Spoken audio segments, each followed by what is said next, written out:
வணக்கம். நான் Sakthivel, civil engineer.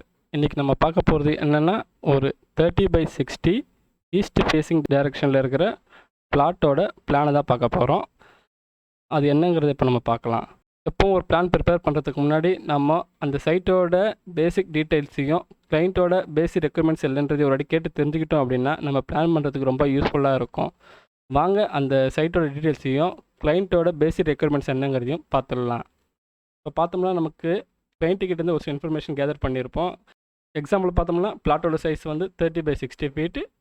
பிளாட்டோட facing direction பார்த்தோம்னா ஈஸ்ட் ஃபேஸிங். இதுக்கப்புறம் பில்டிங் கன்ஸ்ட்ரக்ஷன் ஏரியா டீட்டெயில்ஸ் பார்க்க போகிறோம். அதில் பார்த்தீங்கன்னா பிளாட் ஏரியா நமக்கு தெரியும் 30/60 1800 ஸ்கொயர் ஃபீட் இருக்கும். ஸோ இதில் நமக்கு வந்து built up area or plinth area சொல்லுவோம்.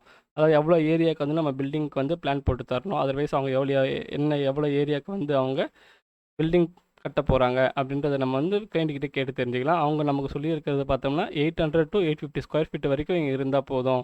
ஸோ ஃபுல் ஏரியாவுக்கு வந்து எனக்கு கன்ஸ்ட்ரக்ட் பண்ண வேணாம், ஃப்ரண்ட்டில் கொஞ்சம் கார்டன் விடுறதுக்காக நமக்கு ஸ்பேஸ் கேட்டிருக்காங்க. ஸோ அதனால் 1800 ஸ்கொயர் ஃபீட்டில் 800 ஸ்கொயர் ஃபீட் இருந்தால் போதும். மீதி 1000 ஸ்கொயர் ஃபீட் வந்து செட்பேக்காவோ கார்டன் ஏரியாவை யூஸ் பண்ணலாம் சொல்லியிருக்காங்க.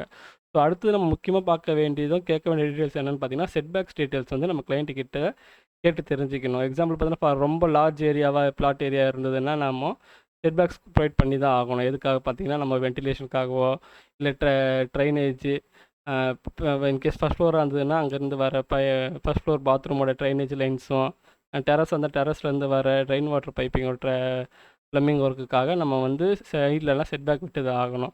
இன்கேஸ் அதே ஏரியா ரொம்ப ஸ்மாலாக இருக்குது, அப் டு ஒரு 500 ஸ்கொயர் ஃபீட் 600 ஸ்கொயர் ஃபீட் தான் இருக்குது அப்படின்றப்போ ஒரு சில சைட்டில் வந்து நம்மளால் செட்பேக்ஸ் ப்ரொவைட் பண்ண முடியாது. அந்த மாதிரி டைமில் நம்ம என்ன பண்ணலாம் அப்படின்னா ஒரு ஓடிஎஸ் சொல்லுவோம், ஓப்பன் டு ஸ்கை அப்படின்ட்டு. ஸோ நமக்கு அந்த பில்டிங் ஏரியாக்குள்ளேயே ஒரு சின்ன பார்ட்டு 3/4 காரு 3/3க்கு வந்து ஒரு ஓடிஎஸ் வச்சிட்டோம் அப்படின்னா நம்ம அங்கே வந்து நம்ம வென்டிலேஷன் பர்பஸ்க்கோ அந்த ட்ரைனேஜ் அண்ட் ரெயின் வாட்டர் பைப்பிங்காவோ அந்த ஏரியா நம்ம யூஸ் பண்ணிக்கலாம். ஸோ நமக்கு எதுவும் ரொம்ப லார்ஜ் ஏரியாவாக இருக்குது. அதுவும் இல்லாமல் கிளைண்ட்டும் வந்து நமக்கு மினிமம் 2 ஃபீட் வந்து செட்பேக் கேட்டிருக்காங்க. அதுவும் லெஃப்ட் ரைட் அண்ட் பேக் சைடில். பட் ஆனால் மினிமம் வந்து 10 ஃபீட் செட்பேக் வந்து ஃப்ரண்ட்டில் கேட்டிருக்காங்க. ஏற்கனவே சொன்னது போல் கார்டன் ஏரியாவுக்கு வந்து மினிமம் 10 ஃபீட்டாச்சும் எனக்கு இருக்கணும் ஃப்ரண்டேஜ் அப்படின்னு சொல்லியிருக்காங்க.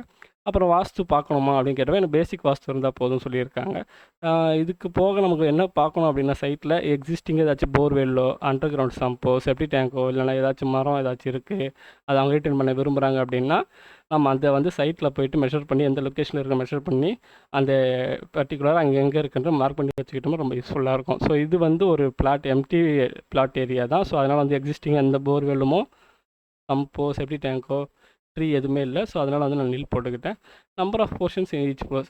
ஒரு சில கிளைண்ட்டுக்கு பார்த்தீங்கன்னா ஒரு ரெண்டல் பர்பஸ்க்காக G+1 கட்டுவாங்க. ஸோ கிரவுண்ட் ஃப்ளோர்லேயே ஒரு 2 போர்ஷன் வேணும், ஃபஸ்ட் ஃப்ளோர் 2 போர்ஷன் வேணும்னு சொல்லுவாங்க. பட் ஆனால் இது இண்டிவிஜுவல் ஹவுஸ் தான். ஸோ அதனால் கிரவுண்ட் ஃப்ளோரில் மட்டும் ஒரு போர்ஷன் இருந்தாலே போதும் கேட்டிருக்காங்க.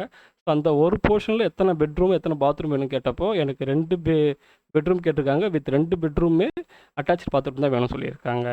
இது போக நம்ம கிளைண்ட்டுக்கிட்ட பார்க்கிங் டீட்டெயில்ஸும் கேட்டுக்கலாம். அவங்க என்ன எத்தனை கார்ஸ் வச்சுருக்காங்க, அதர்வைஸ் பைக் பார்க் மட்டும் போதுமா இல்லை என்ன மாதிரி வேணும் அவங்களுக்கு பார்க்கிங் ஏரியா அப்படின்னு கேட்டப்போ அவங்க எனக்கு ஒரு காரு ப்ளஸ் 2 பைக் மினிமம் நிற்பாட்டுற மாதிரி இடம் வேணும் அப்படின்னு கேட்டிருக்காங்க.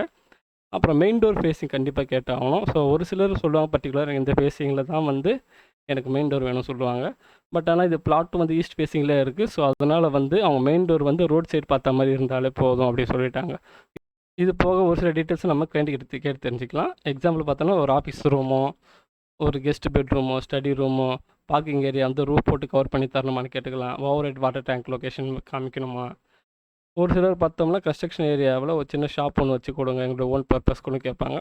அதுக்கப்புறம் பார்த்தோம்னா ஸ்டேர் கேஸோட ஹெட்ரூம் வந்து ரூஃப் போட்டு கவர் பண்ணி தரணுமான்றது கூட நம்ம கேட்டு தெரிஞ்சுக்கலாம். ஸோ இதெல்லாம் இது போக இன்னும் எக்ஸ்ட்ரா டீட்டெயில்ஸ் இருக்குது. அது என்னன்றது அடுத்தடுத்த வீடியோவில் பார்க்கலாம். ஸோ எக்ஸாம்பிள் இதில் பார்த்தோம்னா நமக்கு கேட்டது வரைக்கும் அவங்க கண்டிப்பாக நம்மக்கிட்ட கேட்டிருக்கிறது ஒரு கிட்ஸுக்கான ஸ்டடி ரூம் வந்து ஒன்று கண்டிப்பாக கேட்டிருக்காங்க. ஒரு பார்க்கிங் ஏரியா வந்து கவர்டு பார்க்கிங் ஏரியா தான் இருக்கிறாங்க. ரூஃப் போட்டு பார்க்கிங் ஏரியா கவர் பண்ணி கொடுக்க சொல்லியிருக்காங்க. அண்ட் ஓப்பன் ஸ்டேர் கேஸ் இருந்தாலே போதுன்ட்டாங்க. ஹெட்ரூம் வந்து இப்போதைக்கு நாட் ரெக்வயர்ட் சொல்லிட்டாங்க.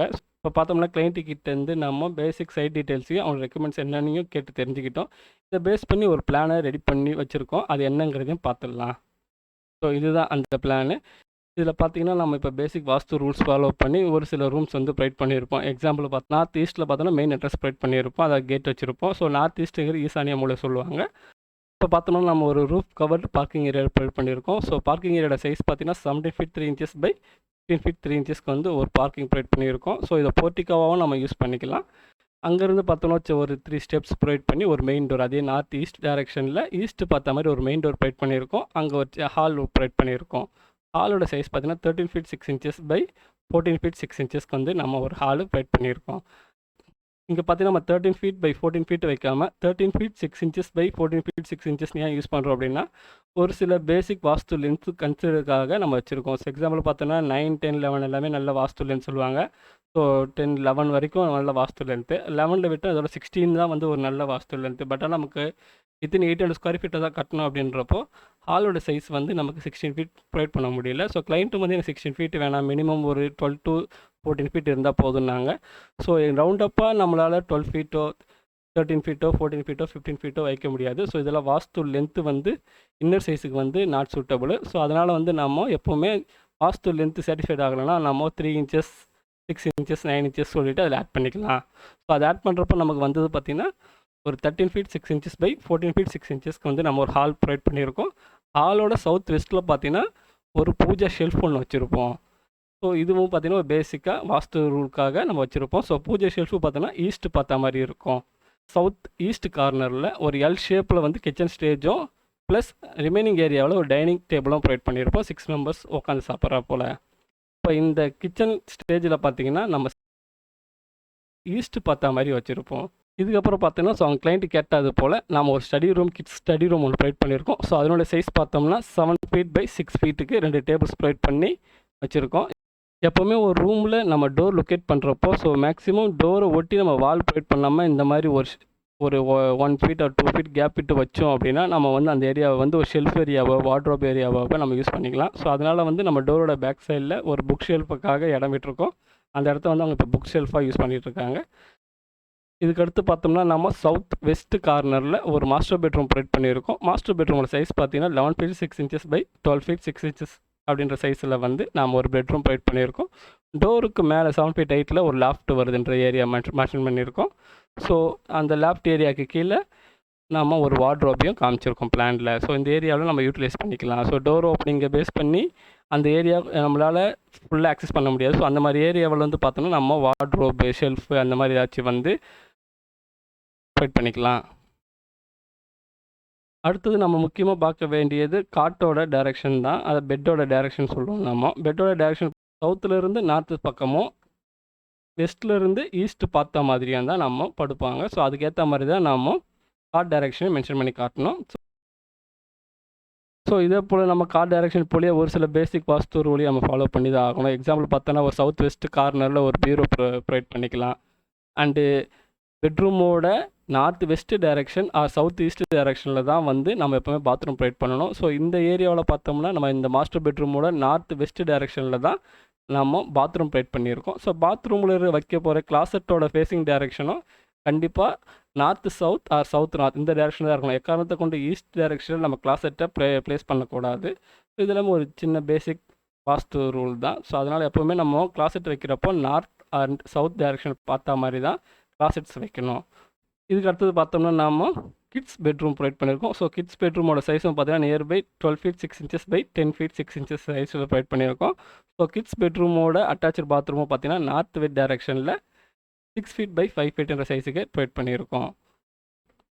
அடுத்தது பார்த்தோம்னா நம்ம கிளைண்ட் கேட்டது போல் நம்ம லெஃப்ட் சைட்லேயும் 2 ஃபீட் செட் பேக் கொடுத்துருக்கோம், ரைட் சைட்லேயும் 2 ஃபீட் செட் பேக் கொடுத்துருக்கோம். ஸோ பேக் சைடில் நமக்கு ஸ்பேஸ் அதிகமாக இருக்கிறதுனால 2 ஃபீட் 6 இன்ச்சஸ்ன்ற சைஸில் நம்ம செட் பேக் கொடுத்துருக்கோம். அதே போல் ஃப்ரண்ட்லேயும் பார்த்தோன்னா மினிமம் 10 ஃபீட் விட்டுது தான் நம்ம பிளாட் ஏரியாவிலேருந்து 10 ஃபீட் விட்டுது தான் நம்ம பார்க்கிங் ஏரியாவோட ரூஃப் ஸ்லாப் லைனை காமிச்சிருப்போம். ஸோ அந்த ஃப்ரண்ட் ஏரியாவில் பார்த்தோன்னா சின்ன சின்ன ட்ரீஸ் காமிச்சு parking area or garden area சொல்லிட்டு மென்ஷன் பண்ணியிருக்கோம். ஸோ அடுத்தது பார்த்தோம்னா நம்ம பில்டிங்கோட சவுத் ஈஸ்ட் கார்னரில் ஸ்டேர் கேஸ் ப்ரொவைட் பண்ணியிருக்கோம். ஸோ ஸ்டேர் கேஸோட ஃப்ளைட் வித்து பார்த்தீங்கன்னா 3 ஃபீட் 6 இன்ச்சஸ் ஃபாலோ பண்ணியிருக்கோம். அண்ட் அதோட த்ரெட் வந்து 10 இன்ச்சஸ் சொல்லிட்டு மார்க் பண்ணியிருக்கோம். ஸோ நம்பர் ஆஃப் ஸ்டெப்ஸ் பார்த்தீங்கன்னா 21 யூஸ் பண்ணியிருக்கோம். எப்பவும் ஸ்டெப்ஸ் நம்பர் ஆஃப் ஸ்டெப்ஸ் பார்த்தீங்கன்னா வந்து ஆட் நம்பரில் ப்ளேஸ் பண்ணுவாங்க, 19, 21, 23 அப்படின்ட்டு தான்.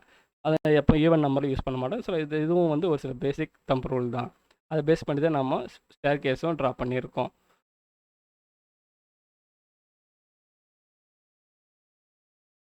அப்புறம் நம்ம இதில் யூஸ் பண்ணியிருக்கிற main doors, windows, kitchen windows and bedroom doors, bathroom டோர்ஸோட சைஸ் அண்டு வென்டிலேட்டரோட சைஸ் எல்லாம் பார்த்தீங்கன்னா நம்ம டாப் ரைட்டில் வந்து எப்போ மென்ஷன் பண்ணி கொடுத்துடணும் கிளைண்ட்டுக்கு. அப்போ தான் உங்களுக்கு ரொம்ப ஈஸி அண்டர்ஸ்டாண்ட் ஆகும். அதை நம்ம ஷெட்யூல் ஆஃப் ஜாயினர்ன்ற ஒரு டைட்டில் யூஸ் பண்ணி நம்ம மென்ஷன் பண்ணிடுவோம். எக்ஸாம்பிள் பார்த்தோன்னா எம்டின் மீன்ஸ் எம்டி பார்த்தீங்கன்னா ஒரு மெயின் டோர் சொல்லுவோம். அது வந்து மினிமம் 3 feet 6 inches பை 7 feetக்கு யூஸ் பண்ணுவோம். ஸோ D1 அப்படின்ட்டு பெட்ரூம் டோர்ஸ் போட்டிருக்கோம். Bedroom door minimum 3 feet by 7 feet ஹைட்டில் வந்து இருக்கும். அதே போல் பாத்ரூம் டோர்ஸு ஓப்பனிங்னா கிச்சனுக்கும் ஹாலுக்கும் இன்பிட்வீனில் வந்து ஒரு வால் ஓப்பனிங் ப்ரொவைட் பண்ணுவாங்க. சம் கிளைண்ட்ஸ் மட்டும் அங்கே டோர் வச்சு காமிக்க சொல்லுவாங்க. பட் பேசிக்காக வந்து நம்ம ஓப்பன் தான் வாலில் வந்து ஒரு ஓப்பனிங் தான் ப்ரொவைட் பண்ணி கொடுப்போம். அதே போல் பார்த்தீங்கன்னா விண்டோஸ் டபிள்யூன்றது 4 feet பை 4.5 feet ஹைட்டுக்கும், W1ன்றது 6 feet by 4 feet 6 inches height இருக்கும். நம்ம விண்டோ வந்து ப்ரொவைட் பண்ண போகிறோம் அப்படின்றதையே நம்ம மார்க் பண்ணி கொடுக்குறோம். அடுத்து பார்த்தீங்கன்னா கிச்சன் விண்டோ பார்த்தீங்கன்னா நம்ம 6 feet பை 3 feet சைஸுக்கு வந்து நம்ம கிச்சன் விண்டோ ப்ரொவைட் பண்ணியிருக்கோம். அண்டு வின்றது ஜஸ்ட்டு வென்டிலேட்டர்ன்றதை மென்ஷன் பண்ணுறதுக்காக, வென்டிலேட்டர்ன்றது 2 feet பை 2 feetன்ற சைஸில் நம்ம பாத்ரூமில் ப்ரொவைட் பண்ணுவோம். அண்டு கண்டிப்பாக இதையும் மென்ஷன் பண்ணியிருக்கணும். All outer walls are 9 inch thick and all inner walls are 4.5 inches திக்கு அப்படின்றத மென்ஷன் பண்ணிட்டோம் அப்படின்னா கிளைண்ட்டுக்கு ரொம்ப அண்டர்ஸ்டாண்ட் பண்ணுறதுக்கு ரொம்ப யூஸ்ஃபுல்லாக இருக்கும். இதுக்கு அடுத்தது பார்த்தோம்னா இந்த டிராயிங்கோட ஏரியா டீட்டெயில்ஸையும் நம்ம டிராயிங்லேயே மென்ஷன் பண்ணி கொடுத்துட்டோம் அப்படின்னா அவங்களுக்கு அண்டர்ஸ்டாண்ட் ஆகிறது ரொம்ப யூஸ்ஃபுல்லாக இருக்கும். எக்ஸாம்பிள் பார்த்தோம்னா total plot area 1800 square feet நமக்கு தெரியும். ஸோ அதில் பில்டப் ஏரியா பர்டிகுலர் பில்டிங்கோட பில்டப் ஏரியா மட்டும் எவ்வளோன்றது பார்த்தோம்னா 838.50 square feet இருக்குது. Except staircase and parking area. So client வந்து எனக்கு பர்டிகுலர் ஸ்டேர்கேஸ் ஏரியா எவ்வளவு, பார்க்கிங் ஏரியா எவ்வளவு அண்ட் பில்டப் ஏரியா எவ்வளோன்னு கேட்டதுனால நம்ம இதை அது தனித்தனியாக சொல்லியிருக்கோம். பொதுவாகவே நம்ம வந்து பில்டப் ஏரியாவில் இது ரெண்டுத்தையும் சேர்த்து தான் கொடுப்போம். பட் பர்டிகுலர் இந்த கிளைண்ட் நம்ம கேட்டதுனால நம்ம இது மூணுத்தையும் வந்து தனித்தனியாக காமிச்சிருக்கோம். பில்டப் ஏரியா 838.50 square feet ஆகும். ஸ்டேர்கேஸ் ஏரியா வந்து 145 square feet ஆகும். Roof covered parking area or portico வந்து 263 square feet ஆகும் இருக்குது. ஸோ இதையும் நம்ம டிராயிங்கில் மென்ஷன் பண்ணி காமிச்சிட்டோம் அப்படின்னா நமக்கு ரொம்ப யூஸ்ஃபுல்லாக இருக்கும். கிளைண்ட்டுக்கும் வந்து ரொம்ப அண்டர்ஸ்டாண்டிங்காக இருக்கும் பார்க்குறதுக்கு. இந்த பிளானை பற்றி உங்களுக்கு எதுவும் கருத்துக்கள் இருந்தால் அதை கமெண்ட் பாக்ஸில் மென்ஷன் பண்ணுவோம். நன்றி, வணக்கம்.